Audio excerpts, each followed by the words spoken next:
This Notebook LM video explores the extraordinary diversity and shifting demographics of Christianity worldwide. With nearly 2.4 billion followers and around 45,000 denominations, Christianity is the largest religion on earth.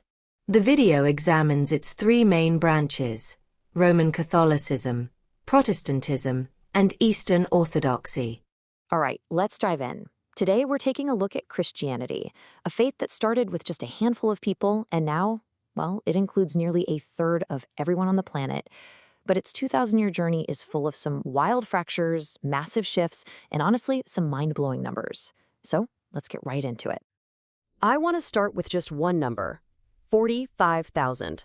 Any guesses what that is? Believe it or not, that is the estimated number of distinct Christian denominations in the world. Yeah. From the Catholic Church all the way down to tiny storefront churches, they all technically fall under that one Christian umbrella, but they represent thousands of unique traditions. And right away, that just brings up this huge question, right? How on earth did one faith, centered on one person, split into such an incredible, almost unbelievable number of different beliefs and practices? That's really the core mystery we're going to try and unpack today. Okay, so before we go any further, let's make sure we're on the same page with this word denomination.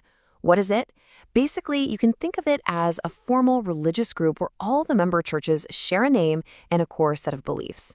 And as we're about to see, the number of these groups has just exploded over the centuries. You know, to really get what's happening now, we have to jump in the time machine and go way back. The story of how Christianity got so divided is kind of like a series of epic family feuds, where these major disagreements led to permanent splits that created the main branches we see today.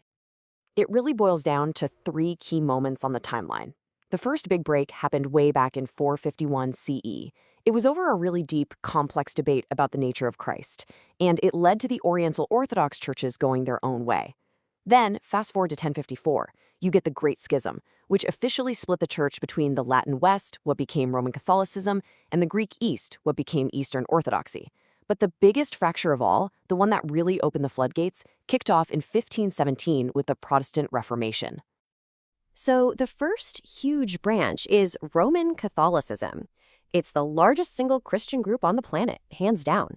It has a really clear top-down structure, and it's all headed by the Pope in Rome, who's considered the successor to the Apostle Peter. Eastern Orthodoxy, on the other hand, is a whole different ballgame. It's structured more like a family of independent churches that govern themselves. They all share a common faith, but their central point of disagreement with Catholicism has always been about one thing. They completely reject the idea that the Pope has authority over all Christians. And this is where things just go into overdrive. The Reformation, famously kicked off by Martin Luther, introduced two really powerful ideas. First was sola scriptura, this idea that the Bible itself, not the church, not tradition, was the ultimate source of authority. And second was sola fide, the belief that faith alone was what you needed for salvation. By putting all that authority into the text and the individual person's faith, it basically opened the door for endless new interpretations and, well, thousands and thousands of new denominations. So that's kind of the how of the splits. But the story has another massive twist: where Christians actually live today. I mean, the entire map of Christianity has been completely redrawn in just the last 100 years. As of today, we're talking about 2.3 billion Christians around the globe, which still makes it the world's largest religion. But the geographic heart of the faith? Yeah, it's not where you probably think it is anymore. Check this out. Just over a century ago, in 1910, the Christian world looked totally different. A staggering 2/3, 66% of all Christians lived in Europe. It was, for all intents and purposes, a European religion. Now, look at that little sliver for Sub-Saharan Africa, just 2%. Keep that number in your head. Okay, now let's jump to today. The change it's just stunning. Europe's share has plummeted to just over 22%. The new center of global Christianity, the place with the most Christians on earth, is Sub-Saharan Africa. It's now home to almost 1 out of every 3 Christians. This is easily one of the most dramatic demographic shifts of the last 100 years. And to make that even more real, just look at the list of countries with the most Christians. Sure, the United States is still number 1 for now, but the list is incredibly diverse. You've got countries from Latin America, Asia, Eastern Europe. This just goes to show this isn't just a Western faith anymore, not by a long shot. But here's where it gets complicated. While Christianity is absolutely exploding in the global South, a completely different story is unfolding in the West. We have to introduce a new major player in this whole story, the religiously unaffiliated, who are often called the nones. So what in the world are nones? Well, the term is pretty simple. It refers to people who, when you ask them about their religion, say they're atheist, agnostic, or simply nothing in particular. Basically, they don't affiliate with any organized faith. And this group is growing, and growing fast, especially when you look at their share of the total world population. This chart is really telling. It shows the change in each group's piece of the global pie between 2010 and 2020.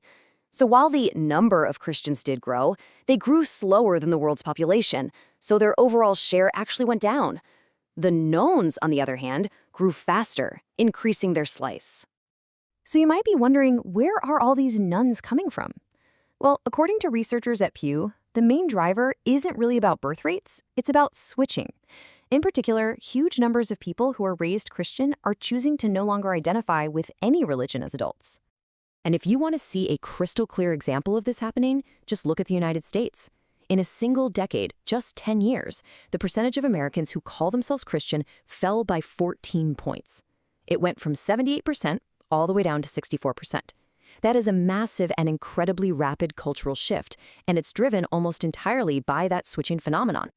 Okay, so let's pull all this together. We've got these two huge opposing trends happening at the same time: explosive growth in the global South and a rapid decline in the West. So, what does this all mean for the future of Christianity? So let's just quickly recap the biggest takeaways here. 1. Christianity has splintered into this incredible diversity, over 45,000 denominations, thanks to those historical splits. 2. The faith's center of gravity has made a huge move, shifting from Europe down to Africa and Latin America. 3. At the exact same time, the nones are on the rise in the West, mostly because people are switching away from the faith they grew up in. And 4. All of this points to a future where, by 2050, an incredible 4 out of every 10 Christians on Earth will live in Sub-Saharan Africa. This leaves us with one last, really fascinating question to chew on. We are watching a faith that is somehow simultaneously growing and shrinking, changing its cultural identity and shifting its entire geographic base. As all these trends keep going, what will Christianity, in all its thousands of forms, actually look and feel like 100 years from now? Definitely something to think about. Thanks so much for watching.